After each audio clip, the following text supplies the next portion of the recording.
Ah, você não sabe da minha dor. Lógico, como te falei. Agora, senta aqui, eu vou te falar da minha dor. Minha dor é essa. Comunga comigo? Comungo. Ah, então tamo junto, dá o braço aqui, ó. E aí eu descubro que você também tem dor.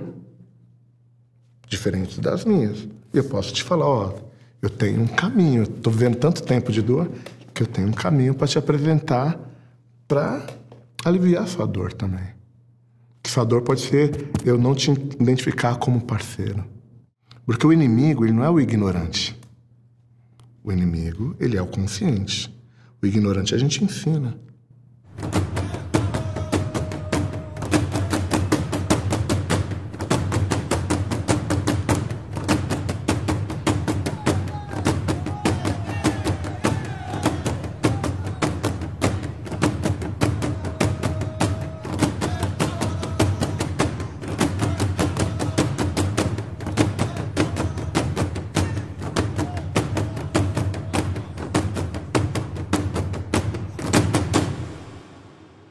Pra gente é mais difícil, mas a gente vai conseguir.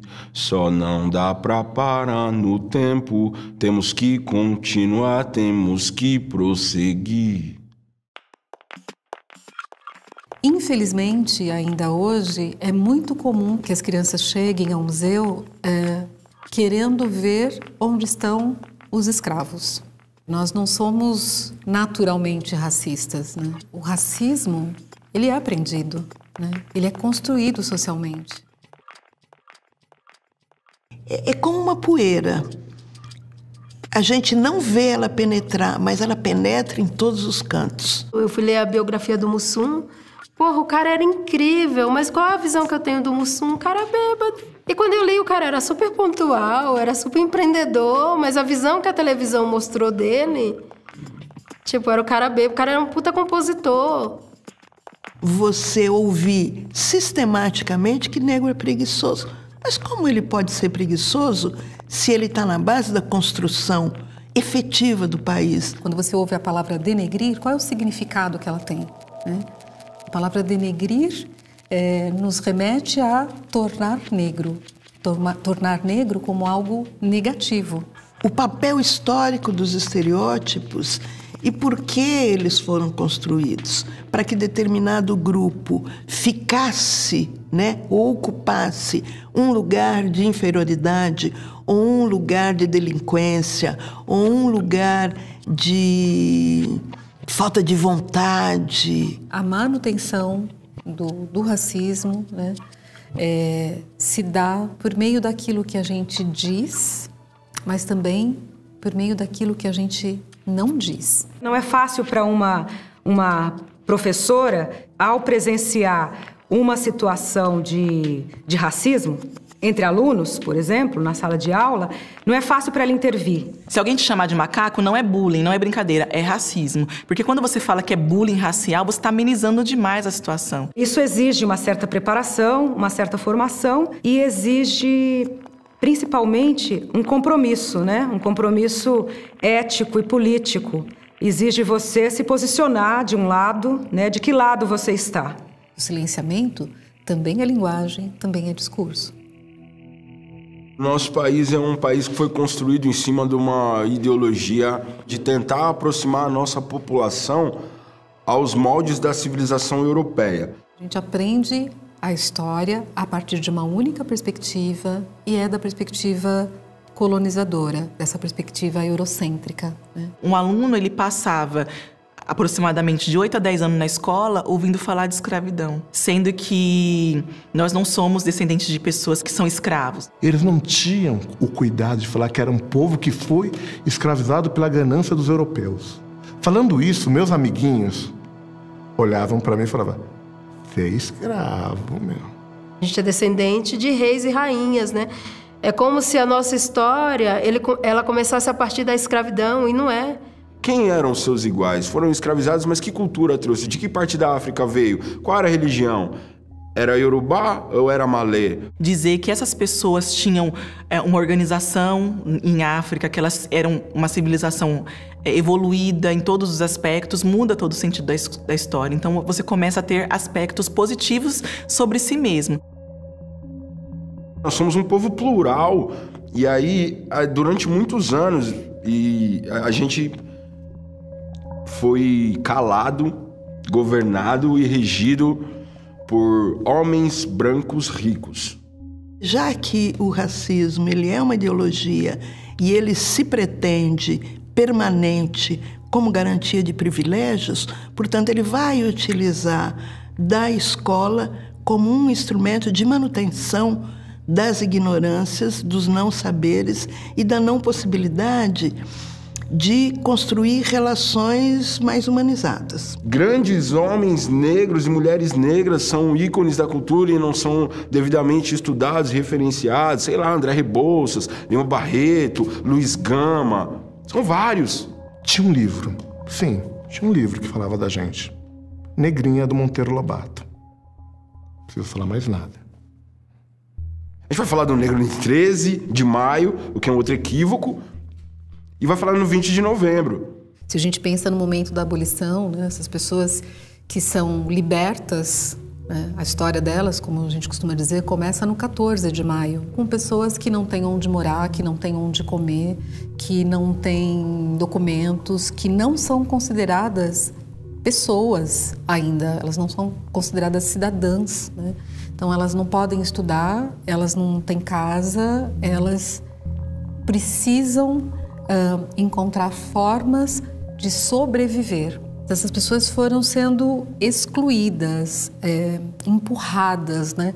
Afastadas daquilo que na época era o centro, daquilo que na época eram os lugares socialmente reconhecidos. E aí isso foi se perpetuando e foi fazendo com que as pessoas do grupo étnico afro também, e essas famílias não se organizassem, não tivessem acesso à educação. É essa lógica que nos governa, que nos orienta. Por isso, então, da recusa e por isso, em muitos momentos, atribuir ao próprio negro a existência do racismo. Nós conquistamos uma política no campo da educação, que foi a Lei 10.639, que obrigava, e ainda obriga, as escolas a incorporarem a história dos africanos e dos brasileiros, e dos afro-brasileiros e dos indígenas no currículo escolar.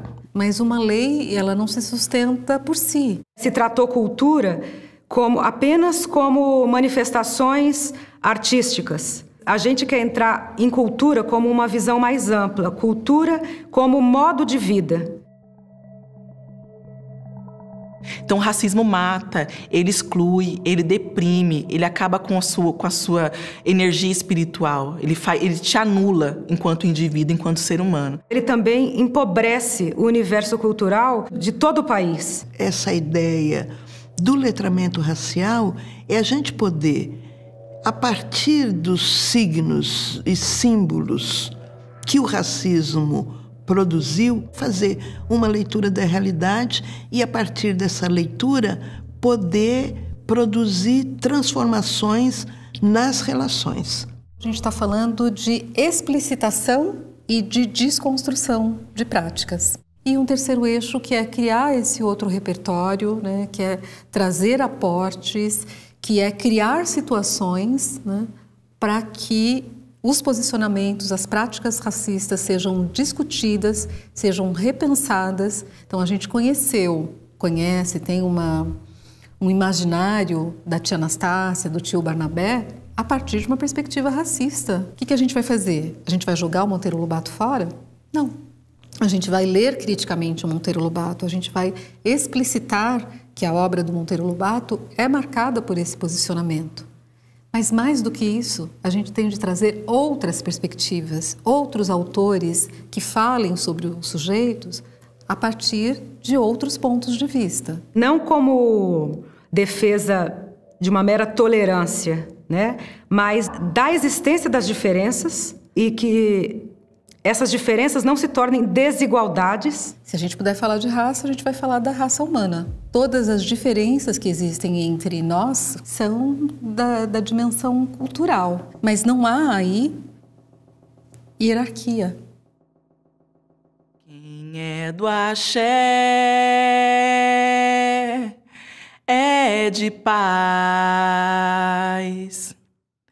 Quem é do axé é de paz. A minha religião veio de África, mãe, apartada de mim. Com terror e violência, condenaram minha essência, mesmo assim eu resisti e sobrevivi. Estou aqui e sobrevivi. Estou aqui pra te dizer que nada vai fazer eu desacreditar do meu orixá. Podem queimar meu terreiro, minhas guias estourar, não vou desacreditar do meu orixá, não deixo de acreditar no meu orixá. Não deixo de acreditar no meu orixá.